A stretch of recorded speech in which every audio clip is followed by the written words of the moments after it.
जय Hind and hello guys, स्वागत है आपका आपके अपने YouTube चैनल ज्ञानदेव होस्ट में। और इस वीडियो में मैं आपको बताने वाला हूं NEET UG 2025 online form correction कैसे करना है। क्योंकि गाइस यहां पर आप में से बहुत सारे ऐसे कैंडिडेट होंगे जिन्होंने जब इसकी लास्ट डेट 7 मार्च 2025 रखी थी, तो ऐसे में बहुत सारे कैंडिडेट से कोई गलती हो गई होगी। तो अभी आपके पास एक अंतिम मौका है उस गलती को सुधारने का।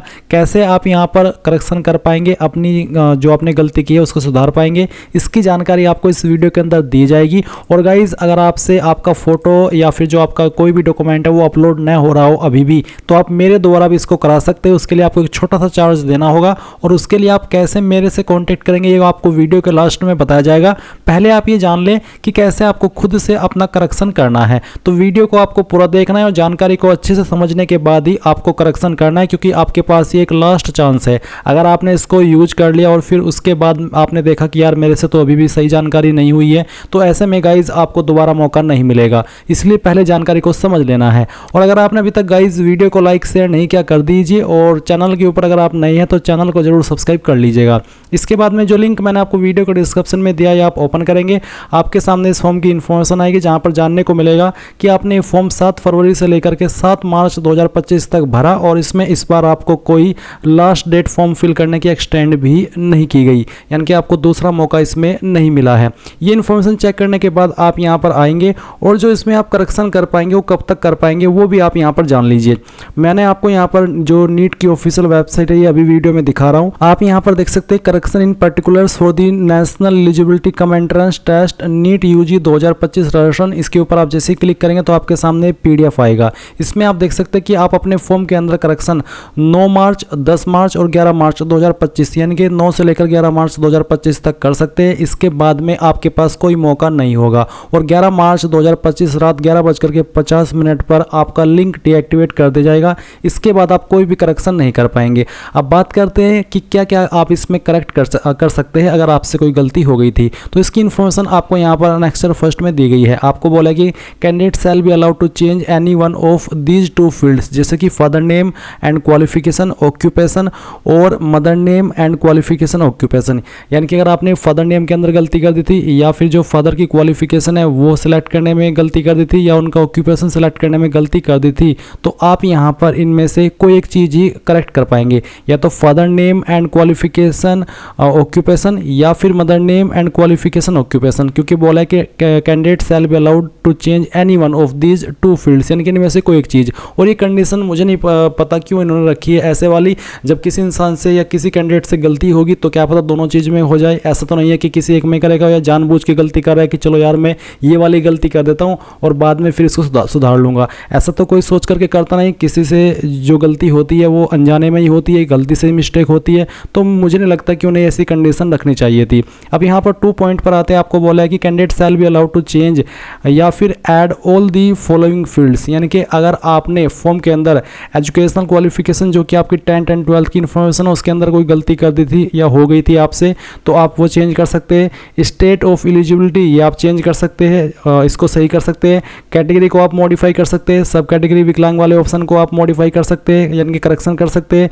सिग्नेचर में कोई इशू आ गया था, number of attempts in NEET UG उसमें आपने कोई जानकारी अलग भर दी थी, तो वो भी आप यहाँ पर सही कर पाएंगे। फिर आते हैं candidate shall be allowed to change the following based on their permanent and present address, यानी कि आपका जो प्रेजेंट और परमानेंट एड्रेस है उसके आधार पर आप एग्जामिनेशन सिटी सिलेक्शन और मीडियम ऑफ द एग्जामिनेशन ये भी आप मॉडिफाई कर सकते हैं। इसके अलावा जो बाकी की इन्फॉर्मेशन बचती है, चाहे वो कोई सी भी इन्फॉर्मेशन हो, जैसे कि आपका registered number, registered email ID, आपका नेम, वो सब आप यहाँ पर मॉडिफाई नहीं कर पाएंगे। आपको बोला है कि if there is an impact on the fee then the additional fee will be charged as applicable.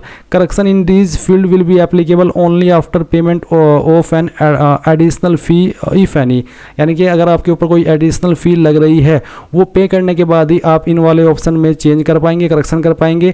The only one time correction will be allowed to the candidate, जैसे कि once the correction are done and submitted the form shall be frozen, यानी कि सिर्फ एक ही मौका मिलेगा आपको यहाँ पर करेक्शन करने का। उसके बाद में आपकी सभी डिटेल फ्रोजन कर दी जाएगी और आप उसमें कोई भी मॉडिफिकेशन नहीं कर पाएंगे। तो ये चीज़ तो आपको क्लियर हो गई है। अब बात करते हैं कि कैसे आपको करेक्शन करना है। आप यहाँ पर इंपॉर्टेंट लिंक के सेक्शन में अप्लाई ऑनलाइन लिंक ओपन करेंगे, इस वाली वेबसाइट पर आएंगे, लॉगिन के सेक्शन पर क्लिक करेंगे। इसके बाद में आप यहाँ पर आपकी रजिस्टर्ड जो आपका एप्लीकेशन नंबर है वो और जो आपका पासवर्ड है उसका इस्तेमाल करके आप लॉगिन कर लेंगे। लॉगिन करने के बाद आपके सामने कुछ ऐसा इंटरफेस आ जाएगा। अभी मैं जो इन्फॉर्मेशन आपको दिखा रहा हूँ वो मैं आपको डेमो के लिए दिखा रहा हूँ, क्योंकि गाइज मैंने यहाँ पर इसमें जो अपना फॉर्म भरा था वो फाइनल सबमिट नहीं किया था, इसलिए मेरे सामने यहाँ पर ये वाला इंटरफेस आ रहा है। और आपने अपना फॉर्म फाइनल सबमिट करके रखा है तो आपके सामने यहाँ पर जैसे लिंक एक्टिवेट होगा करेक्शन का वो देखने को मिलेगा, और फिर आपके सामने यहाँ पर सभी चीज़ें आ जाएगी जो कि आपने फॉर्म के अंदर भरी थी। जैसे कि आप यहाँ पर इसमें जो आपका पर्सनल डिटेल है वो आप उस वाले सेक्शन के ऊपर क्लिक करके उसमें जो चीज़ें एप्लीकेबल है चेंज करने के लिए, करेक्शन करने के लिए वो आप कर पाएंगे।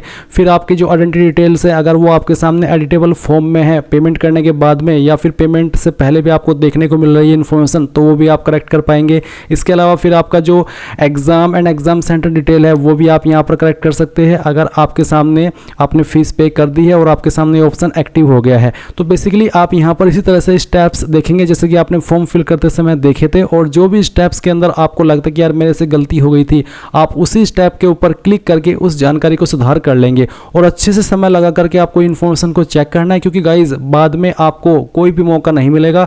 भले ही आप इसमें एडिशनल फ़ी पे कर रहे हैं पर उसके बाद भी आपको दोबारा मौका नहीं मिलेगा। सिर्फ एक ही मौका आपके पास है और वो मौका आपके पास अंतिम मौका है, इसलिए इस मौके को अच्छे से यूज करिएगा। बिल्कुल भी किसी भी चीज़ में गलती मत करिएगा।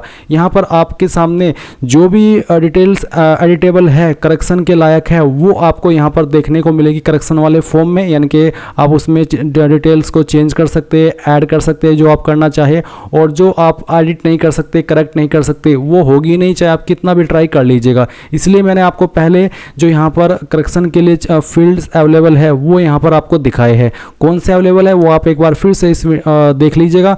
और यहाँ पर जो करेक्शन का चार्ज है वो आपको यहाँ पर जो पे करना होगा वो जब आप इसमें करेक्शन करेंगे तभी पता चल जाएगा। और गाइज अगर मान लीजिए आप यहाँ पर फॉर्म के अंदर करेक्शन किए हो और फिर बाद में जो आपकी एप्लीकेशन फीस आपको पे करने को बोली जा रही है करेक्शन की वो आप पे नहीं करते हैं, तो जो आपने करेक्शन किया है वो आपका एप्लीकेबल नहीं होगा, वो लागू नहीं होगा। उसके पहले जो आपने फॉर्म के अंदर इन्फॉर्मेशन भर रखी थी वही आपकी फाइनल मानी जाएगी। इसलिए करेक्शन करने के बाद में जो आपके सामने फीस पे करने को आता है जो भी अमाउंट है वो आपको पे करना है, और अगर वो फाइनल सबमिट होने के बाद में फ़ी आपका अपडेट हो रहा है तो ही वो एप्लीकेबल होगा, तो ही वो लागू होगा, अन्यथा वो लागू भी नहीं होगा। इसलिए पेमेंट करने के साथ साथ में इस चीज़ का भी ध्यान रखना है कि आपकी फ़ीस अपडेट हो रही है, कोई बैंक के बीच में फंस तो नहीं रही है, इसलिए इस चीज़ का आपको ध्यान रखना है। तो गाइज़ इस तरह से आप यहाँ पर करेक्शन कर पाएंगे। मैं माफ़ी चाहता हूँ कि मैं आपको लाइव नहीं दिखा पाया, क्योंकि गाइज़ जैसे कि मैंने आपको कहा कि मैंने फॉर्म को कंप्लीट नहीं भरा था, क्योंकि मैं डेमो के लिए वीडियो बनाई थी जब मैंने फॉर्म आया था, और अगर मैं फ़ीस पे करता तो वो इतना बड़ा अमाउंट वेस्ट चला जाता।